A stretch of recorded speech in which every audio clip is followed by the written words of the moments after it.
international league for young builders has hundreds of teams here in Maryland. It's called the First Lego League, and it gives students hands-on experience with robots and coding and fosters a love of science, technology, and math. But some students are having a hard time competing with their peers. Now, WMAR2 News' Abby Isaacs is working for the future to show you how they're asking for a level playing field for them and those cool robots.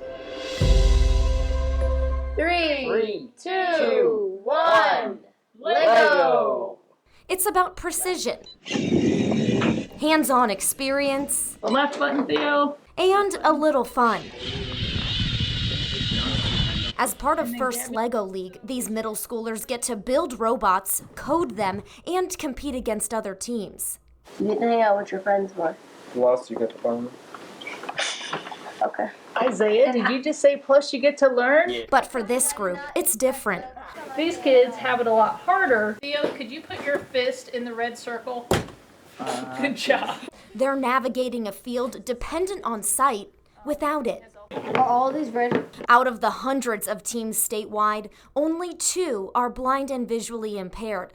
They're both run by Maryland School for the Blind. With anything else, accessibility is always going to be a problem. Qualik Ford is a junior coach. He says there are barriers that impact their ability to compete at the same level as their peers. There are a lot of blind students, there are a lot of blind people who are interested in these things but shy away from them because they're constantly told that they're inaccessible.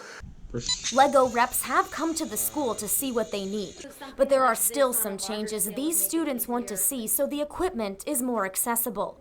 Starting with how to build the robots. Right now, their engineering and design teacher, Gina Fugate, has to go through the instructions for them. The visual, the instructions for the models, and there's no other way, because they're all just pictures, there's no other way to have us put them together. They'd like those available in Braille. And then there's the device they use to direct the robot, called an intelligent brick. I cannot see anything on this screen. They want that brick to speak, so they don't have to rely on others to read it for them. Because we want to be independent. Even the mat presents challenges. It's a map of lines and different colored circles, and knowing their locations is necessary to completing each mission. Of course, if you can see that on the map.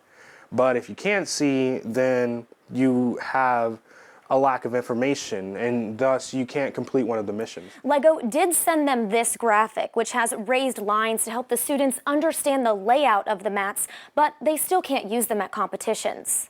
If we were given access to the materials and equipment at a younger age and experiences at a younger age to participate in things like First Lego League, we would ultimately maybe have more people in STEM fields. Even with all of these challenges, these students are determined to make the best of the situation because they love it. It's fun learning how to code. It will really get you somewhere. It's the building blocks of a strong foundation for a bright future.